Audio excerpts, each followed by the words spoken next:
we're 97, 98, 99, 100.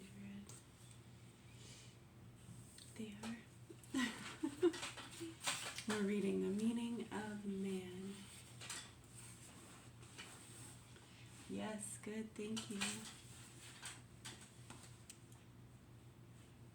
1948. Sheed and Ward. Yes, we were just listening to that. Very good. Many in class all mentioned the same things as well. Yeah, we can talk about that in class for a little bit. I bring my water out. I have to refill my water.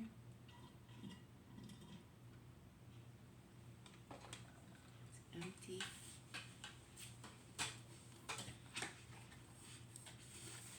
Slurp, slurp. Preface. This book makes no pretense to be anything more than a witness. It is impossible to try to live by Christian truth, to think it and to teach it, without being profoundly struck, not only by the treasures of divine wisdom it contains, but also by its internal coherence, its explanatory potency, above all by its profound humanity. Yet we live in the midst of a world persuaded that Christianity is a doctrine alien to man and his genuine problems, unraveling in the face of his tragic condition and careless alike of his misery and greatness. The pages that follow may serve to show, on the contrary, that the Christian mystery is filled with a murmur of divine friendship for man, that it is able to explain both his misery and his greatness, that it has power to bind up his wounds, and by divinishing to save him. Divinishing, crossword, divinish. Here then we shall try to elucidate, crossword, got a good D and an E. Here then we shall try to elucidate the meaning of man for the Christian according to the simplest of plans. Yeah, we have a few in class who make crossword puzzles, so we always mention good words when we're doing those. Well, sometimes we're looking for specific letters or categories to go with certain classes, like science or mental health class.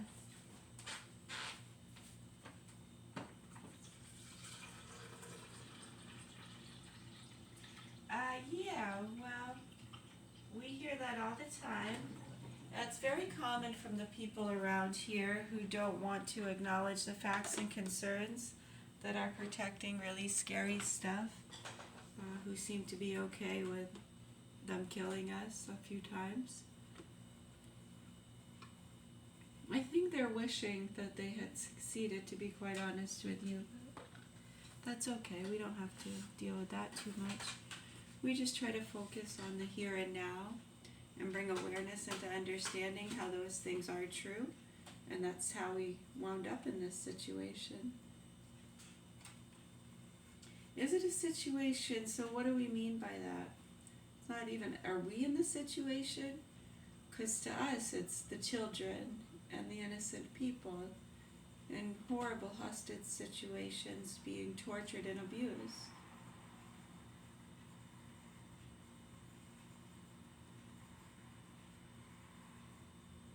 Right, and then many find themselves in the positions of trying to help bring awareness and understanding to those things, because they see and they know the truth. If you knew the truth and you actually believed it, for some reason, I'm not sure how it hasn't been rubbed in your face yet, and you haven't seen the horror and destruction, young innocent people being targeted, limbs being blown off. Yeah, for real, happening. It's hard to watch some of it. And those people are having to deal with it on the front lines.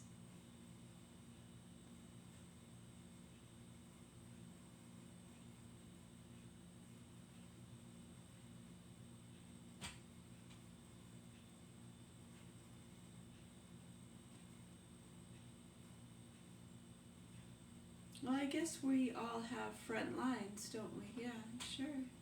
In different respect. And regardless of how much effort you think you're putting forth, I know sometimes you must feel really helpless, wanting to do more. What are you supposed to do, right? You see that happening and it's way over there, or even if it's right next door, you can't do anything about it. It's very frustrating. So then you find yourself trying to wake up the people in those communities. We've been doing this for a long time. It could be a number of things it could be very petty, right? You have a lot of different things with these investigative teams when they're working these loops and groups. You have crimes ranging from simple theft and domestics to severe, brutal murder, torture. You go into any crowd, you're going to have different levels. Yeah, check their rap sheets. Right, and is it a violent crime? They call that. Right. Are they a threat to society?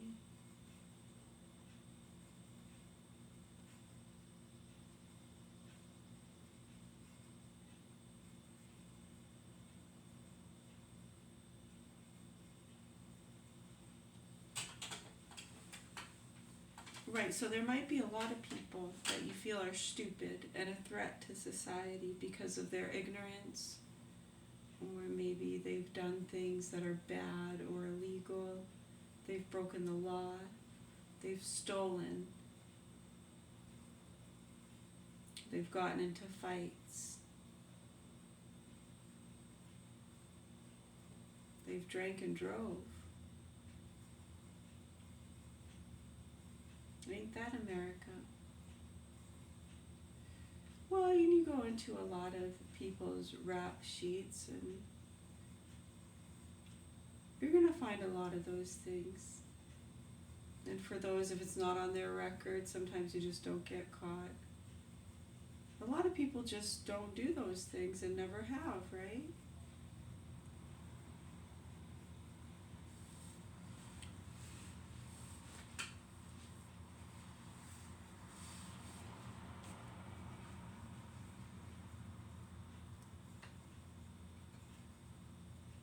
Exactly.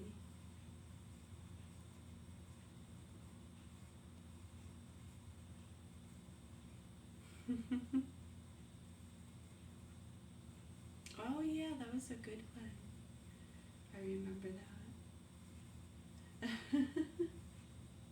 That was really funny. Oh, for sure. And then sometimes just people growing up in certain areas, it's just bound to happen. They're going to have that on their rap sheet, in their history. A lot of people who work in our systems have pretty serious crimes on their record, sometimes murder. Well, we call it reformation. People, there's different situations, levels of violence, age, motivation. They take a lot of things into consideration, I think, when it comes to that. And then, of course, you have your constant watchdog, probationary. You actually should be way less worried about them than the people up the street or next door. Yeah, they're trying to protect you from them, actually, and you've been programmed to fear them. It's very sad and scary. Many of them take their lives because it's almost like that dentist kind of thing. You're dedicating your life to helping people, but yet they fear you and think you're trying to torture them.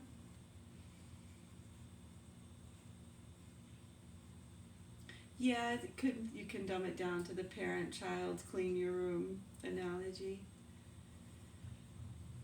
We think those classes are good, just the open discussion, and it helps. And we think it's good for even younger ages just to be exposed a little bit to those kind of scenarios, discussions.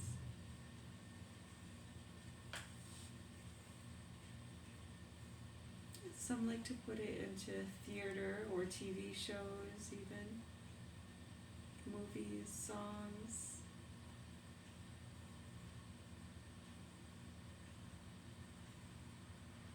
People like to express themselves in different ways, sure.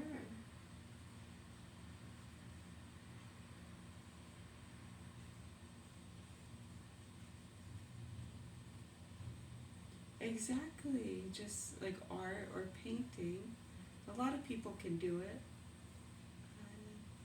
A lot of people can do a lot of things, but to be able to turn that into an occupation or get paid for it, sometimes you have to get a degree or a license.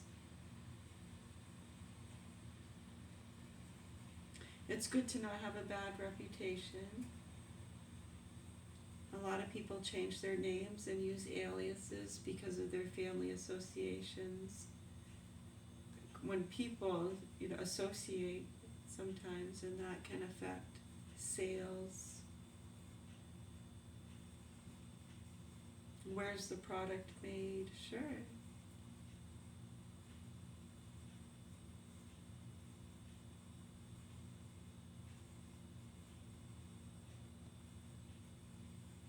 Right, and then we have that understanding, because to make a lot of things, you have to get things that come from other places, right? Somebody wanted to make something with honey in it. Honey's not everywhere. Maple syrup. Sure. So you think about that salt. If I want to make my cake, and just to understand these simple things and ingredients, it was not that long ago. How fortunate people would be to have all the ingredients on hand to make their breads and pies, and it was a luxury, really.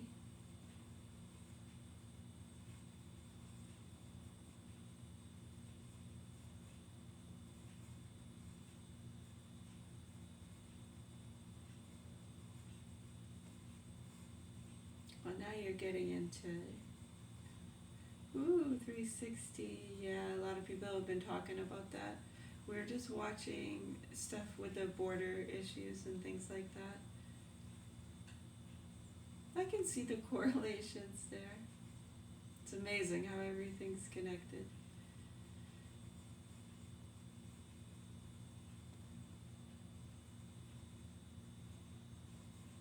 In some sense, sure.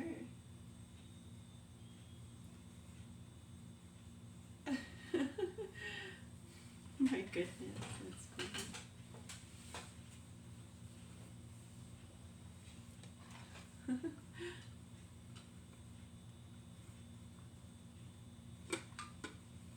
Yeah, we're just going to read a few minutes of this. 12:13.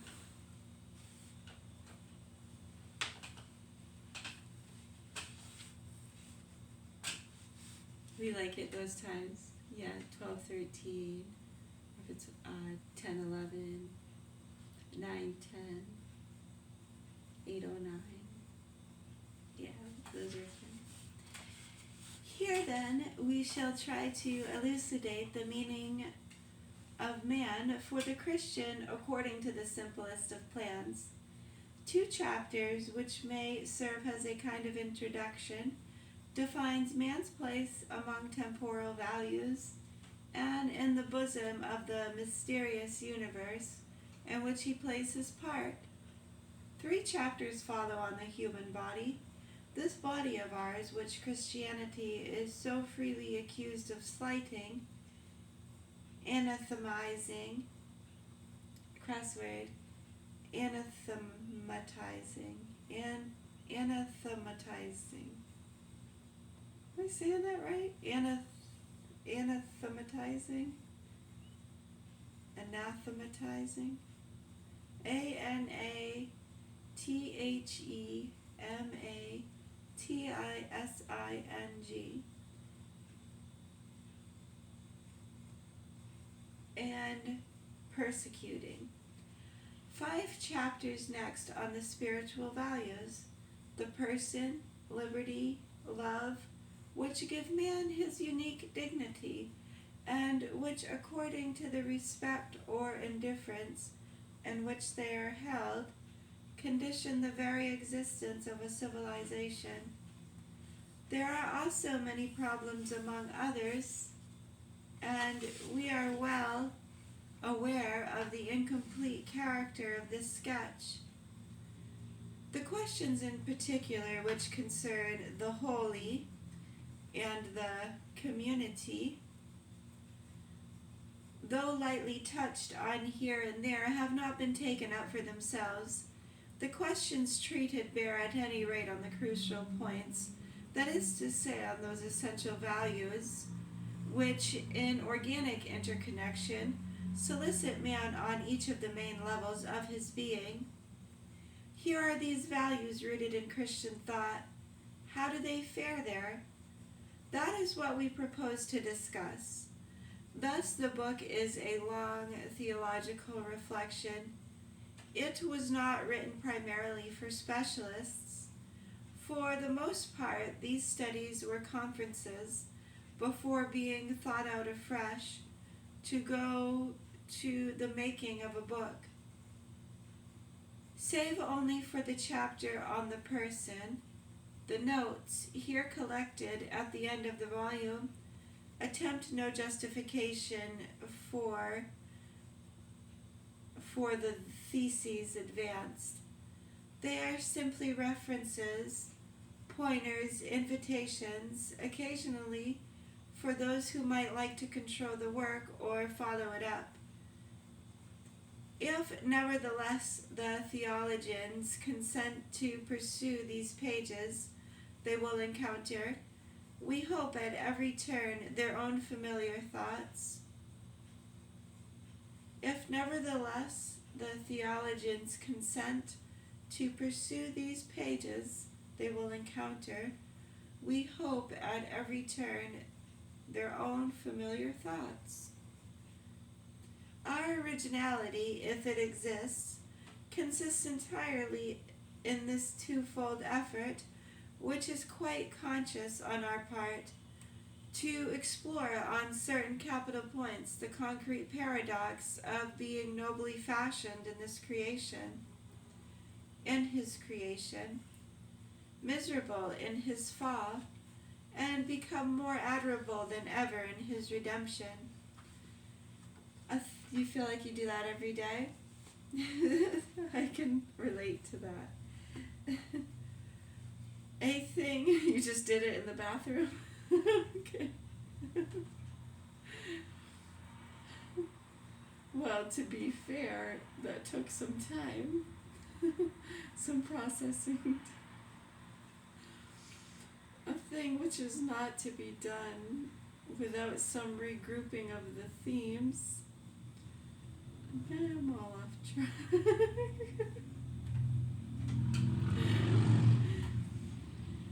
A thing which is not to be done without some regrouping of the themes, and to carry this out, not only by availing ourselves of the resources of the classical theology, but by returning deliberately to the source, by broadening piously over the living waters, and let us say it without metaphor, by allowing ourselves to, we just go, what happened to the light? Can you still hear me? And carried away by the major themes of the Word of God. As for others, Christians bent on a better understanding of their Christian life,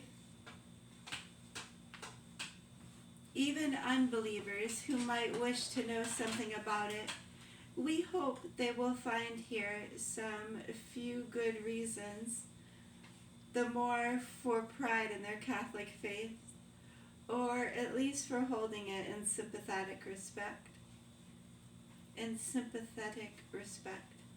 Much has been written in years on the subject of Christian humanism. We shall make no attempt to reopen the theoretical debate, nor to go over the ground covered in such fine works as Humanisme Chrétienne of Canon Mashur, or Humanisme Integral of Maritain. True humanism, in the English translation. We have simply wished to show that certain essential human values have already, and point of fact, been set in their true place and magnificently appreciated and saved by Christianity. Pray God that our witness may not be unworthy of so great a theme. Pray God that our witness may not be unworthy of so great a theme. Because Lord knows we are. Yeah, you can take that a few different ways. It doesn't have to really reflect in those ways too. You can just kind of read. Well, there's third person self-reflection too, right?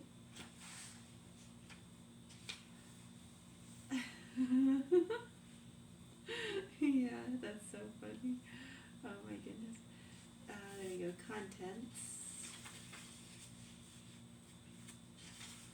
Alright. There's a lot in this book. We have spiritual values, Christian liberty, spiritual liberty, love, natural love of God, source of all willing and all love, goes to God above all things, essentially disinterested, generous.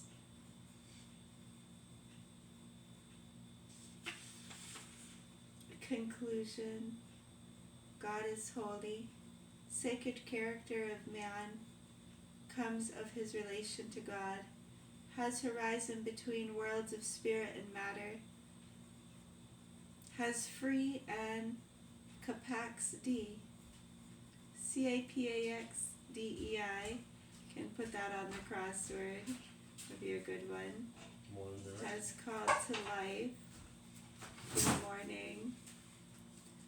I mean, really, good morning. Yeah. For some people, not for the children being tortured and abused in the hands of sick, murderous pedophile. Yeah. We do appreciate having good mornings. How lucky we are. We are very blessed. Oh, I don't find it patronizing at all. No, in fact, I find it absolutely absurd and disgusting how the children are being ignored while people continue to be the sick pigs that they are and pretend as though it's not happening. Yeah, so we'll continue to speak it out, no problem. Yeah, call it what you want to call it. It's horrible.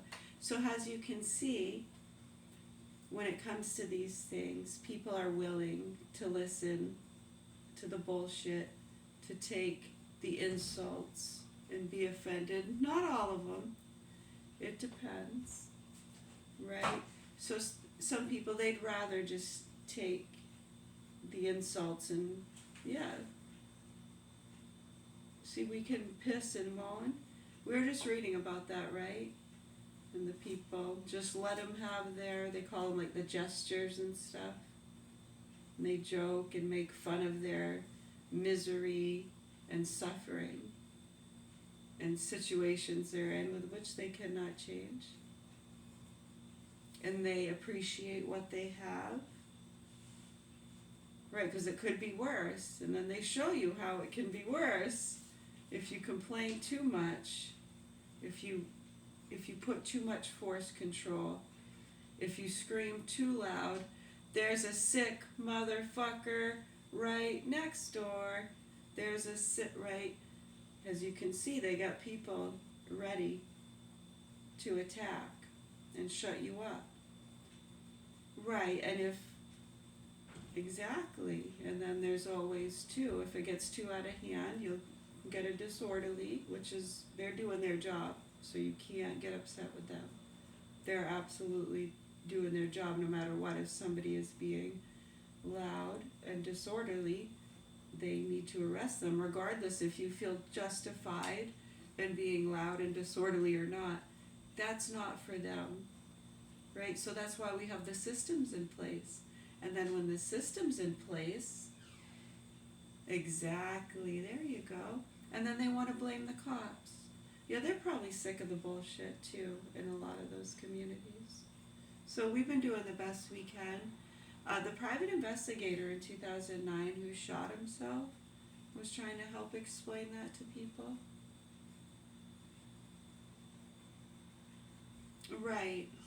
How horrible. And as you can see, a lot of the people who would attack us, totally innocent, have no idea what they're doing, and just doing what they think their masses, and the people buying their Steam cards, or their lifelines, right? Their lifelines.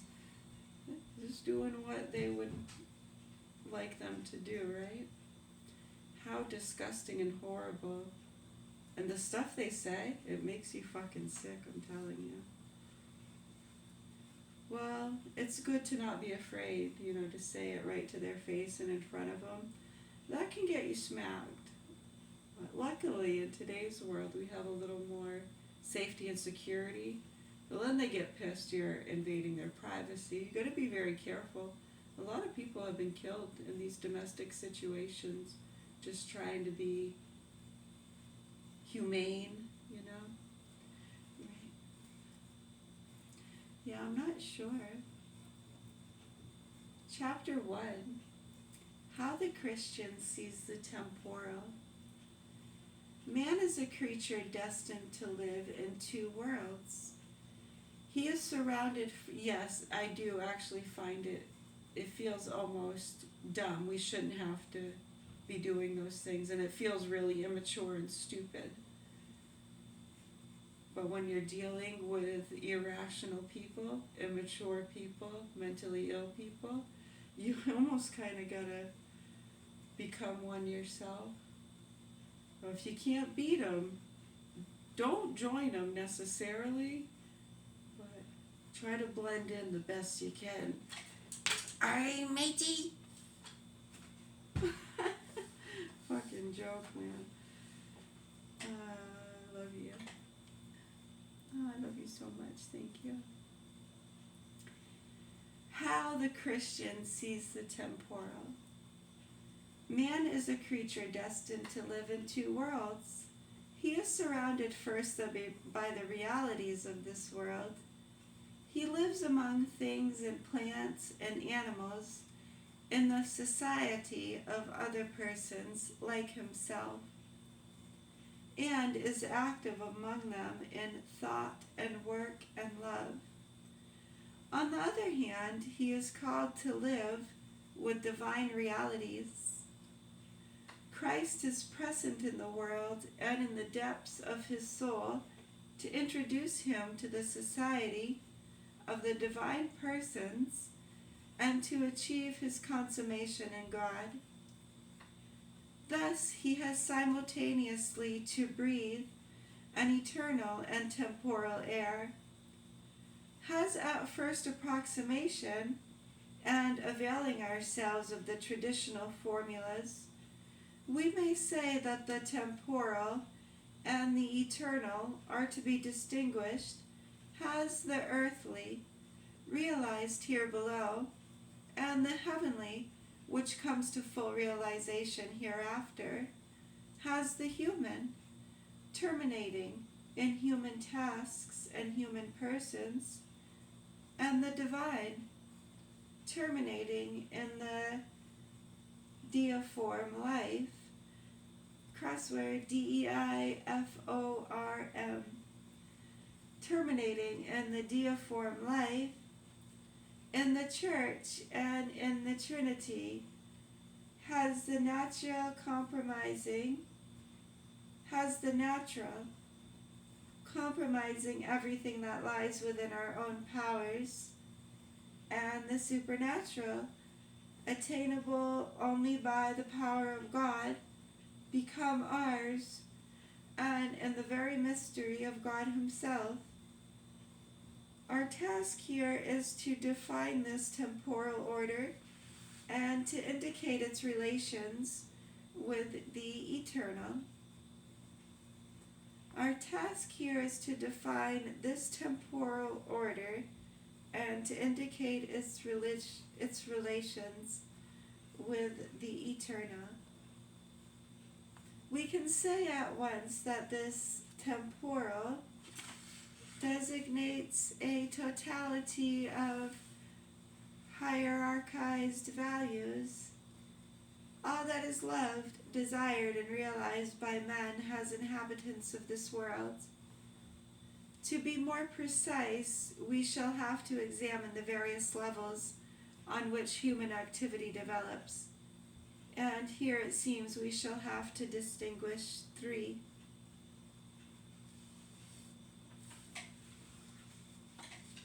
Pause there. Yes. Chapter 1 is 1, 2, 3, 4.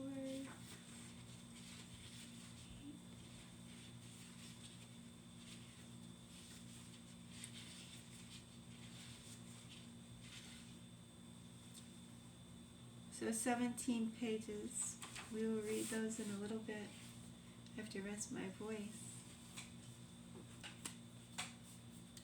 Yeah, a nice warm drink sounds good. Need a bookmark.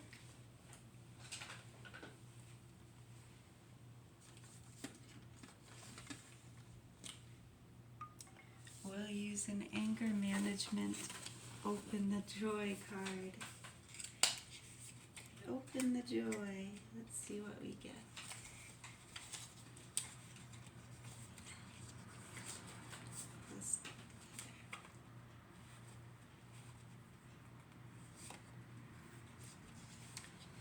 Star breathing. Trace your finger along the shape. Breathe in slowly on blue and breathe out on green.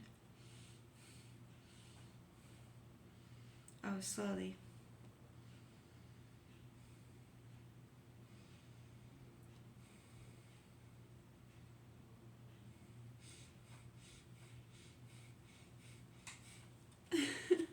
Control your breath.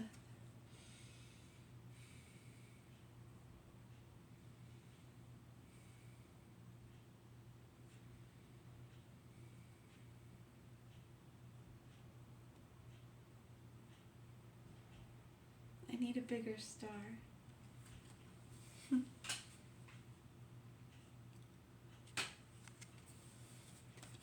Is your invisible star?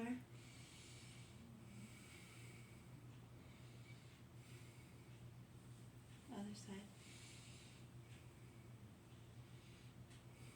And down.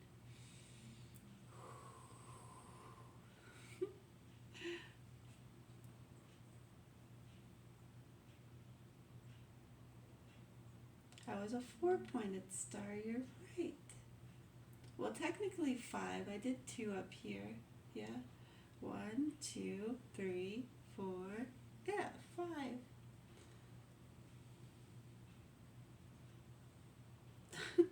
Five, five, five, five.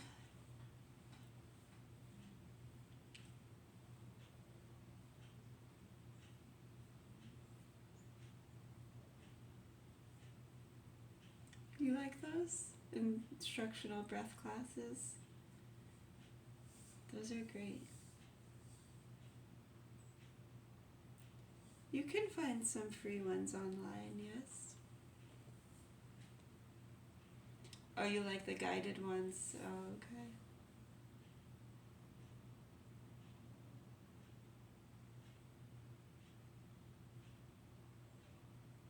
There are actually some of the daily support groups we do with some are in it for alcohol, narcotics, combinations.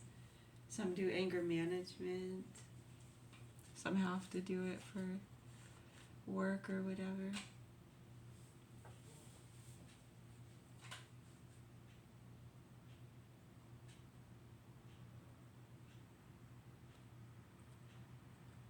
For sure, that goes into trained experts, qualifications, licensing.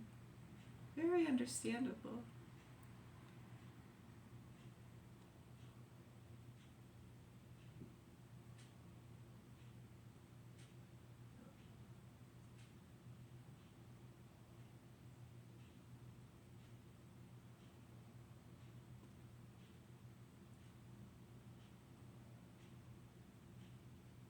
Exactly. So if you were to do something like that for an occupation, you would need a customer base.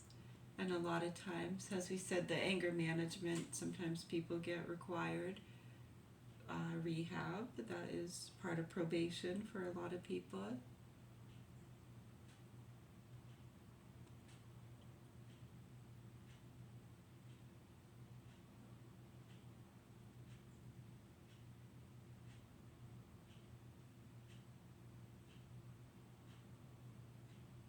Yeah, we try in those classes. We're not too strict or specific.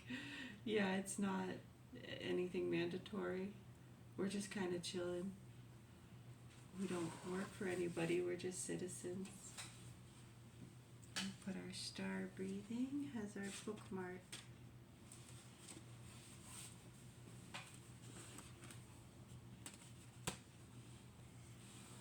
Right, so then your customer base, a lot of that would be coming in from probably the systems. You'd have probably probation offices. There are private ones too. You have your private Secret Service. Some use alias names a lot of times. I know, yeah, growing up too, the ones I did back out on the coast in the Bath, Brunswick area.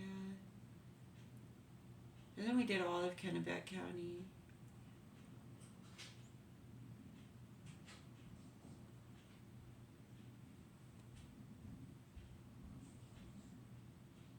Yeah, a lot of people that would attend some of those groups. Some weren't even documented. And that was for witness protection or privacy reasons. Usually, you wouldn't know that, right? Sometimes you don't know it till after the fact, and that's usually the case. Or not at all. Yeah, it's just another patron.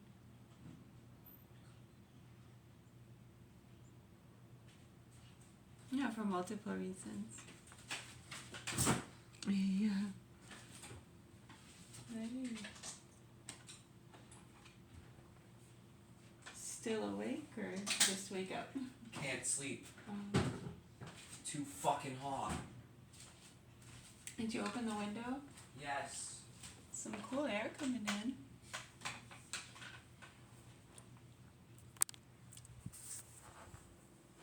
Go read him a bedtime story.